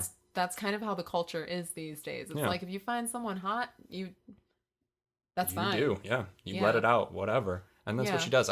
Because in Japanese culture, a lot of times they'll keep those things to themselves. Mm-hmm. So it's nice to see her they keep break it very out of that. closed, and they don't talk about it. But Go is just, I like muscles, and I'm going to be very vocal about how I like muscles, and that's who I am. We've and got the muscle contest even. she doesn't apologize for who she is. Mm-mm. And I think that's so important for female characters, especially in anime, because again, we do get the stereotypical quiet female character in a lot of shows where they're always like, gomen, gomen, Sumimasen. Sumimasen. Covering their mouth like they when have smile. that moe quality, which I love me some moe characters Yeah. here and there, but it's nice to see a change of pace. Mm-hmm.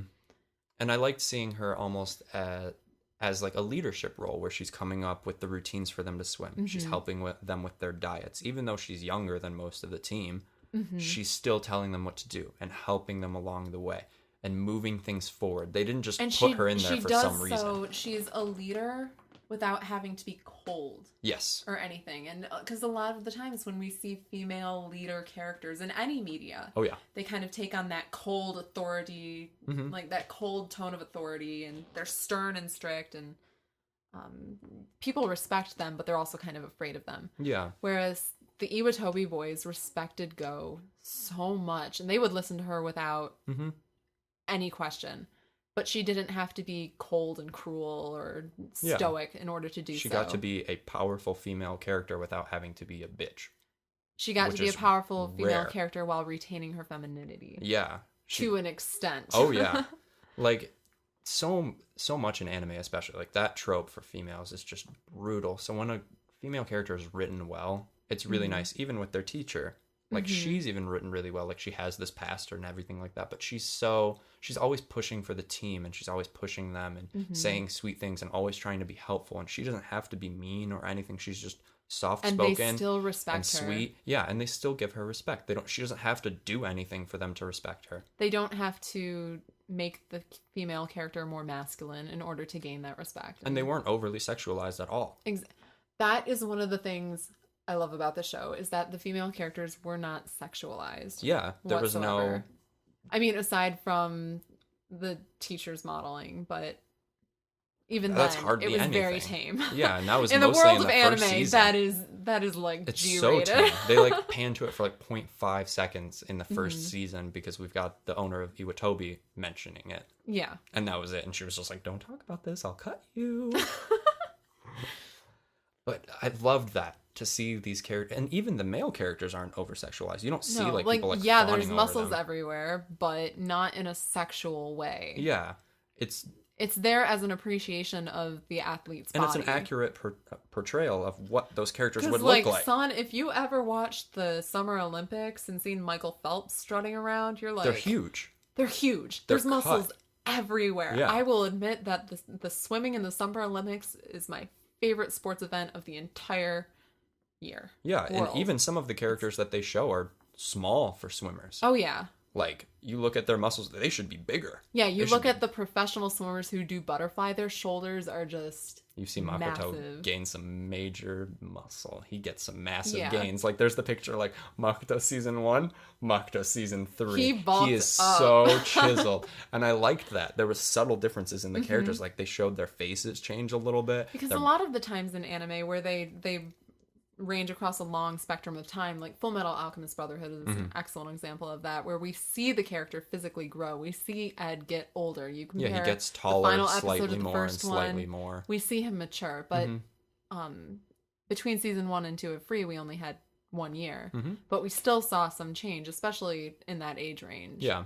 It's And they important as changed all of their athletes. diets and everything, Mm-hmm. so it's perfectly represented. They changed their diets to get more protein. Like, that was Mm-hmm. a major thing that Go is pushing. You guys need to focus more on training, gain more muscle, put on more muscle. You guys need to chisel up, blah, blah, blah. Like, you guys have spent so long not swimming competitively. We need to get you back to that got point where you Nagisa should be. eating the most disgusting sandwiches and that strawberry protein on the pasta. Makes me want to cringe. I've tasted some nasty protein powders in my life, but that one still makes me... But I think it was just another nice touch by KyoAni in regards to the animation to take that into consideration when doing character designs. Oh, absolutely. It was really well done to do something because it's super subtle. Like, you wouldn't notice it unless you're really paying attention. And a lot of because it's sort of a gradual thing that happens still, even with the time between the first and second season. And it's the same thing in FMA. You don't really notice it except for in certain scenes. And I love that. I don't mind a time skip where characters change over like 2 years or whatever. I don't mind that, but I would much prefer to actually watch this character change and evolve and grow up. I think it's a lot more realistic to real life. Because I'm looking at one of your high school pictures here. And I look completely different. I didn't notice that sudden change. It wasn't like one day you looked like that and now you look like a young man. It's like it happens There's like gradually. babyface Anton, 17 years old, doing radio. And then there's like babyface Anton over here that you can't really see. And there's actual baby Anton right up there. And then there's me now, like and I look completely different. When you're going day to day with people, you don't notice like, oh, all of a sudden you are super Bara. Yeah, and it was the same thing. Like when I first saw you back at MidoriCon, like this was last year's MidoriCon. I hadn't seen you probably in 2-3 years probably since you left for university. So when I saw you, I was like, wow, Nina, you look completely different, blah blah blah blah. I'm like, holy crap, that was like the Naruto Shippuden like we got to experience that with each other, because like I was tall in high school. I think I was like 5'11", but I continued to grow after high school. Now I'm like 6'2", and I filled out and everything. I'm not so lanky and look like a weird monkey just when anymore. you grow up with people like that, it's natural to not really notice those changes. So they didn't emphasize them because like Makoto wouldn't notice Haru bulking up, just like Haru probably didn't notice Makoto bulking up until like there'd be a shot of Makoto stretching his back before hopping in the water. And you'd be like, oh wait, you did gain muscle. Yeah, because he did the same thing in season 1. You see him doing the stretches and moving his arms, and you get to see his pecs like bulge out. I said it wrong twice though. Wow.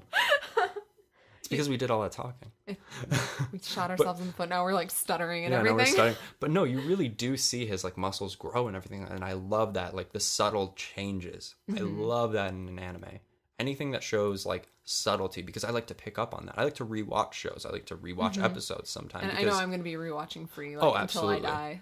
Next weekend we should marathon while we're out. I'll be the one there. I'll be like, ladies' tissues, and I'll be crying. It'll be an emotional weekend. Take a picture of all of us just crying in cosplay, watching Free. Talking about a muscle fetish, we just went on for 15 minutes about their muscles. Yeah. Hey, muscles are cool. Going got nothing on us. Yeah, muscles are cool. Working out is great. And I think sports anime and Free has pushed a lot of people to start exercising.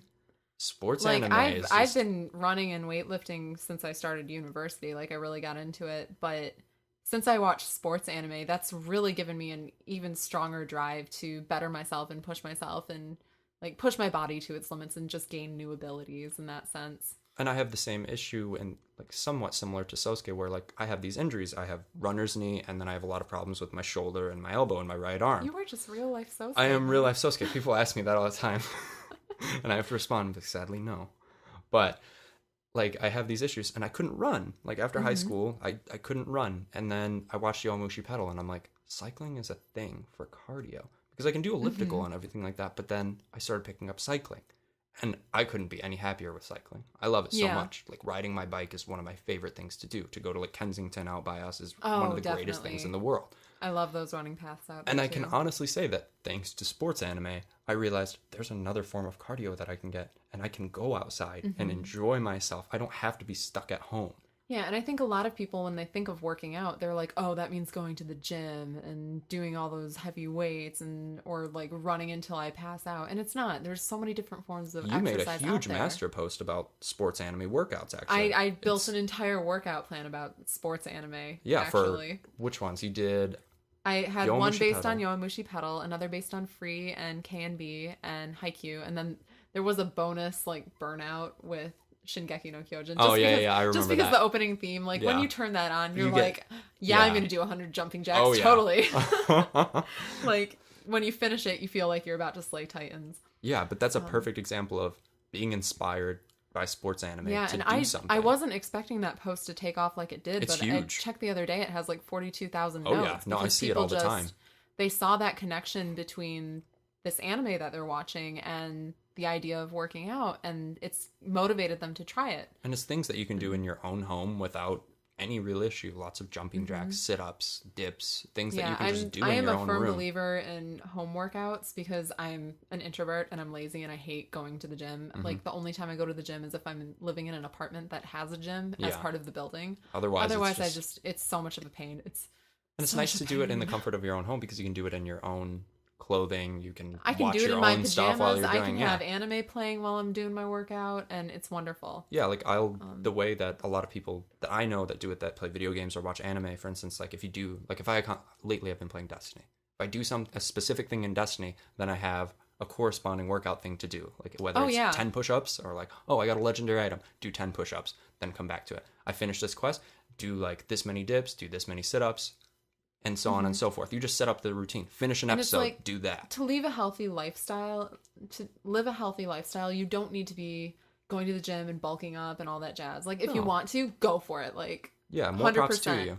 But if you're just trying to bring in some more healthy habits to yourself, you don't need a gym membership. You don't even need running shoes. You can just do simple home calisthenics like that. And so that's when I built that workout. I wanted it to appeal to, And I loved that. When I saw that, especially people just I loved it. When trying you to break created that, into I was just like, this is perfect. I'm like, this is exactly what people need. These are easy things that you can do within 30 minutes. You don't or need any less. special training or a class to figure out how to Yeah. do it. Like if you're confused about a certain exercise, you can just Google it. Yeah, it tells you exactly how to do them. And a lot of the stuff like, oh, if you can't do a push-up, you can do an assisted push-up. Same Yeah, thing with do a sit-ups. kneeling push-up. Yeah, do crunches, do blah, blah, blah. There are so many different things that you can do. And then having that added challenge of trying to finish each workout before the end of the theme Mm-hmm. song. I don't know. I do that routine frequently. I'm the one that made it, but I do it every other day pretty much just because it's so much fun. And Yeah. I'll be like doing push-ups and wanting to die because I hate push-ups. I'm the But same. I'll be listening to Fantastic Tune, which is one of the ending themes from K&B, and I'll be thinking like, they didn't stop when they were playing against Murasaki Bara. They kept going. I can do Yeah. another push-up. Yeah, And the that's- hour arms didn't stop them. This won't stop me. and that's one of the things that has really motivated me in terms of sports anime relating to working out, because I already worked out prior to watching sports anime, but I think all of us runners can admit there's a time during the run where you're like, why am I doing this? This is awful. This is horrible. I should just stop. I could just walk instead.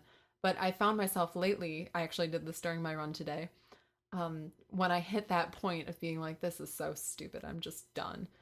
I thought of the Iwatobi team swimming in their relay, and then from that thought I went on to Sosuke with his injury and how he kept pushing himself and he wouldn't quit, and I ran the last leg faster than the first, and I just kept pushing myself. And I think a lot of people have related to that and found motivation, even if it's not through sports or working out, that sports anime has given them a lot of motivation and confidence to pursue what they want. Because you can almost look up to these characters, not in the sense of I want to do the same thing as them, but I want to accomplish things the way that they did in a positive like environment with a positive attitude and doing my absolute best. That's what sports anime is all about. Do your best. Whatever that means. Yeah. And in whatever area of your life that is, do your best, follow your dreams. And no matter how different the sports anime is, no matter what sport they're playing, no matter what their ultimate goal is, whether it's defeating the other team, getting to nationals, or just swimming a race together, there's that unifying theme of do your best and never give up on your friends. Yep, stick with it forever, man. Forever eternal summer. Forever eternal suffering. Eternal mangoes. Funny thing. I'm going to start crying. Funny thing. Off topic here. One of Nina's handles, MangoSirene. one of my handles, OP Mango. When we both created those, 2006, 2007, there's double the mango. sitting across from each other right now. We'd like to think we're the gender bent versions of each other. Yeah, we like to think that we're just gender bending each other or something's going on. No, I'm gonna like dye my hair or something like yours. Yeah, no, you have to go blonde too now. Yeah, I have to go blonde now too. Or suddenly you're gonna come back or something for another episode, and I'm gonna be, hey. I'll suddenly shoot up to 6'2". Yeah, it'll suddenly be my height. I'll be like, okay, cool, whatever. We'll go play basketball. Oh, yeah. We'll go outside. We'll be like playing basketball. Perfect copy. Yeah. Next thing you know, you're gonna see like pictures of us riding bikes together, like looking the same. We'll get matching helmets. We will become real life sports anime. Yeah, we're gonna. That is the dream. That's the dream. Nate and I are going to become sports anime. We're gonna make plans to go out and be sports anime together. Let's go. Oh man. Let's play basketball at the rec center. What else can we talk about? We hit up all the notes. I know if I go any deeper, I'm gonna start getting more emotional. I know. Like I saw you catching yourself being like, like when I started talking about like that's what it's all about. yeah, it's what it's all about. It's about taking care of yourself. Try your best. Well, I think we can man. wrap it up here. Okay. So We'll have to have a part 2 or something. Yeah, we'll come back to this. Trust me, there will be a part 2 when we can do a review of Haikyuu. Perfect. See? Perfect. And I think here we can state, if you're still cool with it, Nina, Yes. for you to come absolutely. back. If you guys like me. If I don't Nina know. is accepted by the many viewers, the not so many viewers, they're not viewers, they're You're all listeners. important though. Yeah, you're all viewers. No, I'm just sucking up to them. Yeah, now you're saying, please love me. I'm the same way. I'm mean to them. I'm tsundere. Okay, I well can you'll be be the you'll be the bad cop. Yeah. I'll be the good cop. Yeah, You'll be I'll Sosuke, I'll be Rin. Oh, perfect. I love it. Oh no. Oh no. Don't even tempt me with that. I think I read a fanfic like that once. Don't tempt me to cosplay that. I wanted to. I Do thought it. about it. Do it. Jillian wants to do it. Oh, Yeah, Jillian, just so you know, I found you a Sosuke. Yeah. So here you go. Coming to hang out next weekend. Surprise. Surprise. No, but no. seriously, where can people find you? You guys can find me, as I mentioned, I go by Hythe on Tumblr, and that's where you'll see me freaking out about anime and sports anime and working out and whatever else has caught my fancy lately. But if you're interested in my cosplay stuff, which I do quite a bit of free lately, especially splash free Haru, you can find me at MangoSirene on Facebook, Twitter, YouTube, Instagram. I think that's everything. And then any other cosplay site like World Cosplay. Yeah, I'm sure you'll be on Elo soon, like the rest of us. Oh, probably. Not knowing what to do. I don't know what to do with it. I get No. an invite and I don't know what to do. I have no clue. I know I can make money off of it, but I don't know. But I don't understand. You guys can find the show at twitter.com/AC podcast. You can find us on Facebook at facebook.com/anime cafe podcast. You can find me on Twitter, twitter.com/Mantuan Addison. I'll spell it again. It's MANTWONATISON.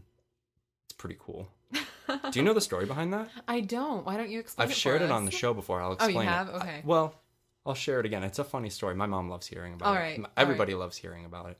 So I had a civics and econ class with Knuckles. You remember? Professor? Yes. Oh my God, that takes me back. That was what, 8th grade? No, that was high school. That was yeah, high school. He taught history and civics, so it was either your freshman year or your sophomore year. Sophomore year. Yeah. No, you weren't in my class.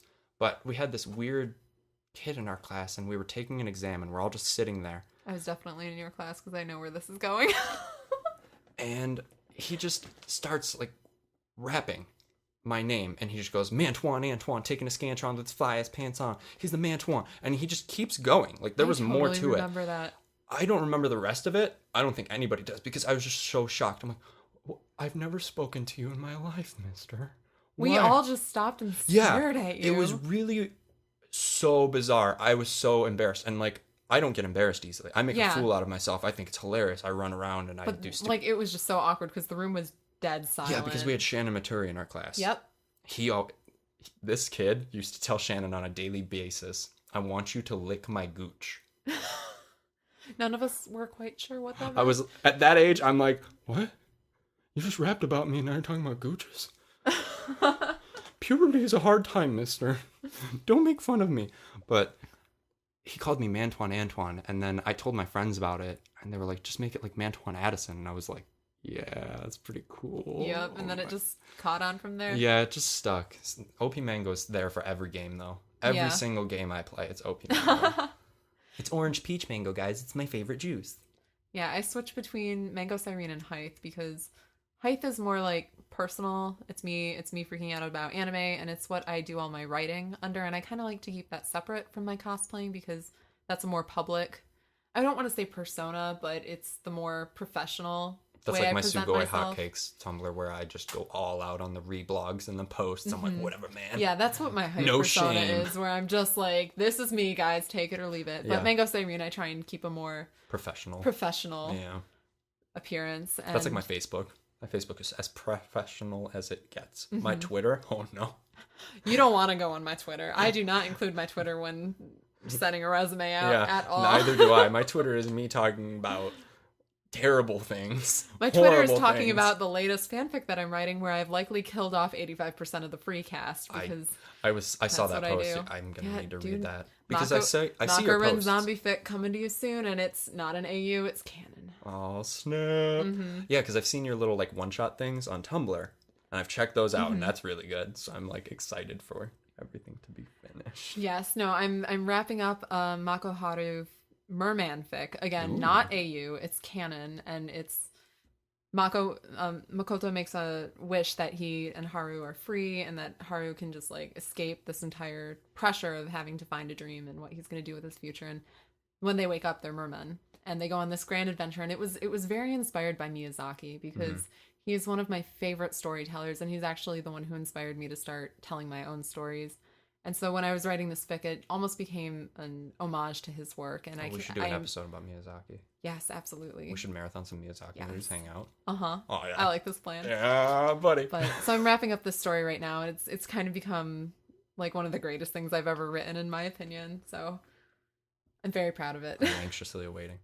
You would never be able to look at me and tell that I am like super into fanfics, like yaoi and all this. No, and crap. I get that from people too who don't that don't really know me. you, because like the Yeah. way that we dress and like the way that we look and everything, you would never really guess. Like I really don't look like the typical weeby person. Yeah, and like when I go out in society, I don't look nerdy. Yeah, like I go to work, I'll wear like a suit.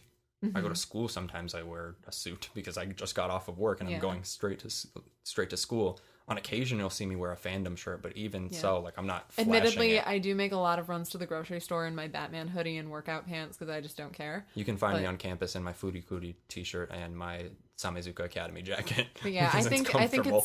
it's kind of fun being someone who lives with feet in both worlds. Oh yeah, because when Like I can be super professional whenever I need to, and then turn around 5 seconds later being like, I'm gonna write about Mako and Ren doing the diddly. that came up at work for me all the time. Like at first I used to get picked on at work for being into Yeah. like, anime and conventions and stuff like that because I'm dealing with all lawyers. Nobody there is like even somewhat young. Everybody's way older than me. They're all 50s at least. So they're like, what the hell is this kid up to? And this last summer, actually, they finally like accepted my hobby. Oh, and they were wonderful. asking me actually to go to these conventions and purchase like gifts for their like Seriously? relatives. Yeah, that were into it because they found out like I have a nephew that's like 17 that's really into this. I have a nephew that's this old. My son's actually really into this. Can you get him something? Here's some money. Buy whatever you want. And I'm just like, aha, see, now you realize that there are more people into this than you think. And I think that's something that other anime fans don't really realize, because we see the stereotypical representation of the otaku who Naruto running their way down the hallway. Yeah, and you're just like, okay, there's no one else like that. No one else likes these things except for the otaku. Mm-hmm. But I think that's very, very... They're a small percentage of people. But it's the same thing with any fandom. It's a lot of times the worst people in the fandom, and they're not really the worst, but you could call them the weirdest. most vocal are the most noticeable. Exactly. It's what comes up in the brony fandom. I'm not personally a brony, but I know that I'm friends with some bronies, and they're perfectly normal people. I'm friends with people that are furries, but you only hear the bad things about them because those are the people that are the most That's vocal. what- Homestuck had a bad rep with this because those were the people that were the most vocal. Yeah, and like Hetalia, I'll another admit, after example. having a bucket thrown at my head several times at conventions, like I just did not like Homestuck cosplayers. Exactly. It's just like, I'm tired of I didn't this. hate anyone personally. I Yeah. have tons of friends who would do Homestuck cosplay, but I was always kind of wary when I saw groups of them moving through the and hallways. you've cosplayed from Homestuck, and so have I. We both have cosplayed from Yeah. Homestuck, and like it just leaves a bad taste in your mouth when a fandom acts that way. But it's not the fandom. That's something you always have to remind yourself. And we can take this to the overarching picture of the otaku. Not everybody is Naruto running their way to the grocery store and yelling "Datebayo" left and right and telling people to believe it. on their price. So I think it's like if people would just get out of their comfort zone a little bit and meet other people, you'd find a lot more people who are into this sort of thing. Yeah, you have to... Like, you wouldn't even expect them to. Yeah, and I've made people, like, try it out. I've been like, hey, you should try out anime. I know you've never been into this, but, like, just give it a try. Let's see it. And they end up loving it. They're like, oh my god, this is amazing. My friend Megan, who some of you may know as Solo Grayson and the cosplay world, her younger brother has never really been into anime or anything. But she recently found out that he's started watching Attack on Titan and has become completely obsessed with it. He just loves that show with all his heart. And I think it goes to show that, like, this media, this form of entertainment is very accessible to multiple groups of people. Yeah, I just got somebody into FMA, actually. They've never seen anime before, but they like all these, like, books and stuff. Like, they're into the nerdy fandoms, like Supernatural and all of that stuff, but they just don't understand anime. And they mentioned a few things to me that they like and that they're interested in. I'm like, you know what? You should check this out on Netflix. This is a really easy entry. Death Note's another good entry-level anime because it's very similar to a lot of the media that we consume nowadays. It's very dark. It's very easy to get into because you don't have those typical anime tropes. FMA is great because the plot is really easy to get into. You've got interesting characters. There's comedy on the side. It's whatever you want between FMA or FMAB, whichever one you pick your poison. Brotherhood. Even though I like pre-greed, not Ling Yao greed. I mean, Greedling is the best. Love I Greedling. will fight you. No, I love Greedling, but like my thing is I would never want to cosplay him because I would hate to have that wig. That's true. It's easier for me to... I actually can look like normal greed because all I do is spike out my hair like this and my greed glasses are like right over there. Plus I get to wear leather pants and a leather jacket. That's true. Leather pants are pretty cool, man. You sweat like a pig in them, but Greedling. Greedling is great. I love that dynamic between him and Ling Yao. And then I connect a lot with Lan Fan because I've cosplayed her and just because she's... You did a great job on that. That was awesome. Thank you. I'm still always trying to bump that one up. We're not even talking about the podcast anymore. No.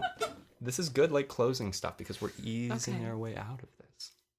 But, yes. But on that note, I think if you have someone in your life who really likes sports and has been looking for something new to watch, I would suggest giving them a sports anime to try. Find out what they like most. Maybe they really like riding their bike. Maybe they like Yowamushi Pedal. Maybe they've always liked pick up games of basketball. Give them Kuroko. Yeah. Sports anime is a really good way to enter somebody into anime, so definitely go out there.